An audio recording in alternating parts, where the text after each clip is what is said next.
Olá a todos, esse vídeo é uma revisão sobre propriedades gerais e específicas da matéria, sendo que as propriedades gerais são as características que são comuns a todos os materiais, né, portanto a todas as matérias, enquanto as propriedades específicas são características que diferenciam uma matéria de outra.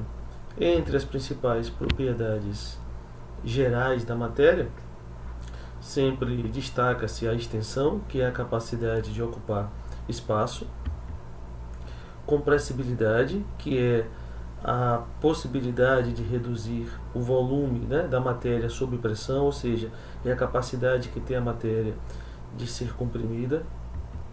Divisibilidade é a capacidade de ser dividida em partes menores, assim como inércia, né, talvez a propriedade geral que confunda um pouco as pessoas, mas a mesma é entendida como sendo a tendência de permanecer em repouso ou movimento uniforme, ou seja, a inércia é a capacidade que tem a matéria de permanecer em seu estado inicial, seja permanecer em repouso, ou seja, permanecer em movimento uniforme, até que uma força maior, né, haja sobre essa matéria e vença essa inércia.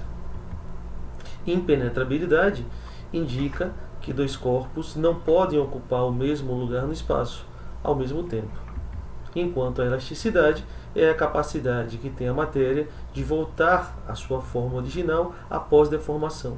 Pode ser entendida também como a capacidade que tem a matéria de ser esticada e retornar ao seu formato original. Já as propriedades específicas da matéria são características que variam de uma substância para outra, né? E por isso, né, devido a essa variação entre diferentes substâncias, nós podemos identificá-las a partir de suas diferenças. Entre as propriedades específicas que costumamos usar, né, para diferenciar ali diferentes substâncias, tem-se o ponto de fusão, que é a propriedade específica na qual consideramos que a mesma seja a temperatura na qual uma substância sólida se transforma em líquido, né? Isso porque durante esse processo a substância que vai sofrer mudança ali de estado físico, ela absorve energia térmica suficiente para aquecer as suas partículas e promover a mudança do estado físico sólido para o estado líquido.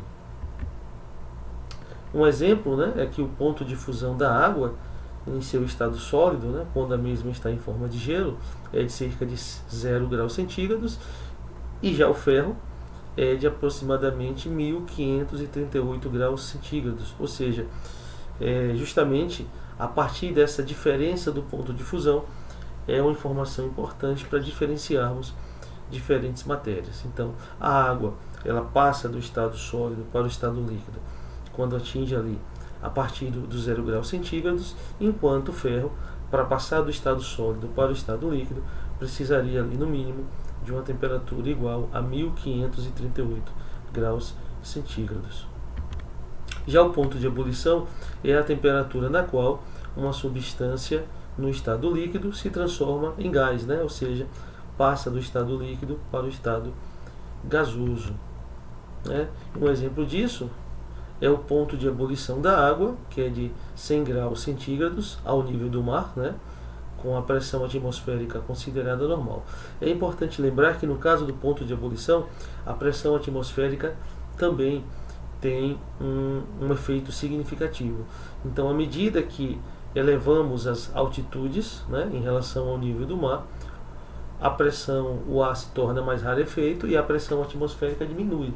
Então, se ao nível do mar, por exemplo, a água começa a ferver ali, muda de estado líquido para estado sólido em 100 graus centígrados, em alturas mais elevadas, essa mesma água pode passar para o estado gasoso a partir de 90 graus apenas, né? Visto que em altitudes elevadas a pressão atmosférica é menor e aí as partículas que formam a matéria no estado líquido conseguem se afastar com mais facilidade, gerando ali um estado gasoso.